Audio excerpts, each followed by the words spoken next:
આવતીકાલે તમારું બોર્ડનું અને ગુજસેટનું રિઝલ્ટ આવવા માટે જઈ રહ્યું છે. કદાચ ઘણા બધા વિદ્યાર્થીઓ ખુશ પણ હશે, જેના બહુ સારા પેપર ગયા હશે અને કાલે રિઝલ્ટ આવવાનું હશે, અને ઘણા બધા વિદ્યાર્થીઓ થોડા ટેન્શનમાં પણ હશે કે મારું રિઝલ્ટ શું આવશે. અને આ બંને વસ્તુ એવી છે કે જેની ફિલિંગ ખાલી વિદ્યાર્થી જ સમજી શકે છે, અને અમુક કેસમાં પેરેન્ટ્સ પણ આ ફિલિંગ સમજી શકતો હશે, પણ પેરેન્ટ્સ વ્યક્ત નહીં કરી શકતો હોય. મારે તમને થોડીક વાતો કરવી છે રિઝલ્ટની. પહેલા તો યસ દોસ્તો, પહેલા તો મારું નામ છે પ્રિયેશ પટેલ. આપ સર્વેનું ખૂબ ખૂબ હાર્દિક સ્વાગત છે પ્રિયેશ સર વિદ્યાપીઠ પ્લેટફોર્મની ઉપર. ચેનલને સબસ્ક્રાઇબ કરી દો. એડમિશન માટેના વોટ્સઅપ ગ્રુપ છે, જોડાયેલા રહેજો, કેમ કે રિઝલ્ટ પછી મોસ્ટ ઇમ્પોર્ટન્ટ કહાની ચાલુ થવાની છે. એ તો તમને બધી આપણી ચેનલ પરથી સમજવા મળવાની જ છે.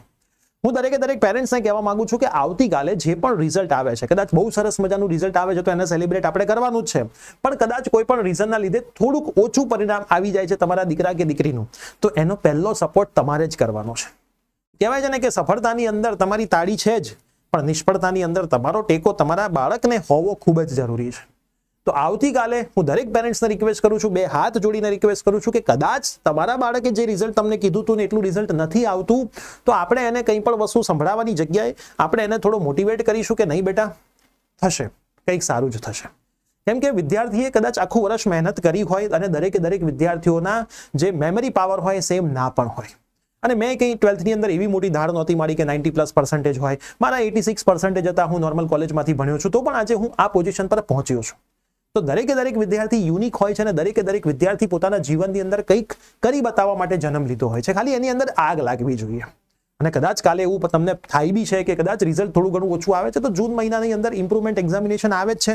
તમે એની સરસ તૈયારી કરી શકો છો, બેચમાં જોડાઈ શકો છો, અમારી બેચ ઓનલાઈન ઓફલાઈનમાં જોડાઈ શકો છો, ડિસ્ક્રિપ્શનમાં ડિટેલ વિડીયો છે, જાતે તૈયારી કરી શકો છો, યુટ્યુબ પરથી ફ્રી તૈયારી કરી શકો છો, ગમે તેમ કરો. પણ એમાં પણ તમારી પાસે ઓપ્શન છે કે એક સારું રિઝલ્ટ લાવીને એક સારી કોલેજ સુધી તમે પહોંચી શકો છો. તો દરેક પેરેન્ટ્સને રિક્વેસ્ટ છે કે રિઝલ્ટ ગમે તે આવે આપણે સેલિબ્રેટ કરીશું. આપણે પણ સવારે લાઈવ સેશનમાં મળીશું, તમારા રિઝલ્ટ લાઈવમાં ચેક કરીશું, તમારા ગૂગલ ફોર્મમાં રિઝલ્ટ મંગાવીશું, અને બહુ જ જલ્દીથી એક મીટઅપનું આયોજન કરીશું અને સાથે મળીને રિઝલ્ટ સેલિબ્રેટ કરીશું. કેમ કે જેટલી મહેનત તમે કરી છે, અમે પણ એટલી જ મહેનત તમારી માટે કરી છે. રાત્રે આપણે મેરેથોન સેશન લીધા છે, રેગ્યુલર વન શોટ લીધા છે, અને બધું આપણે સેલિબ્રેટ કરવાનો સમય આવી ગયો છે. અને હું એમાં માનું છું કે હંમેશા સફળતાને સેલિબ્રેટ કરવી જોઈએ. એ સફળતાની કોઈ વ્યાખ્યા નથી હોતી કે આટલી હોય તો જ સફળતાને સેલિબ્રેટ કરાય. સફળતા એ સફળતા છે. કોઈક વિદ્યાર્થી માટે 50% હોય, કોઈક માટે 60%, કોઈક માટે 90%, કોઈક માટે 99%.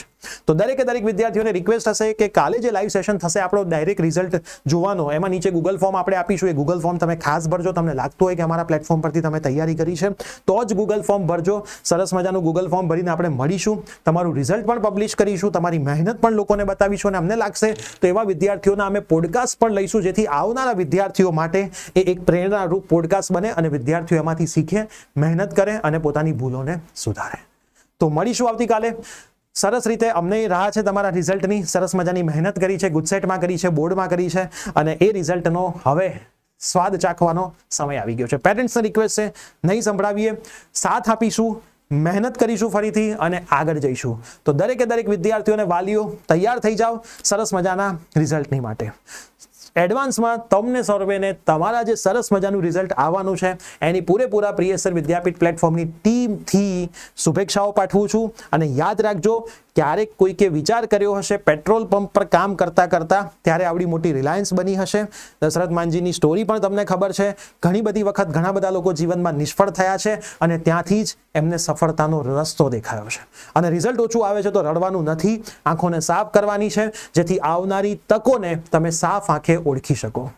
તો બસ આટલું યાદ રાખશો એટલે સરસ મજાના દિવસો પણ તમારા નીકળી જશે. આ કોઈ જીવનની છેલ્લી એક્ઝામ નહોતી. આવી તો કેટલી બધી એક્ઝામિનેશન હજી જીવનમાં આવવાની છે, અને દરેક એક્ઝામિનેશનમાં આપણે મહેનત કરીને પાર પાડવાની છે. મળીએ છીએ રિઝલ્ટની અંદર.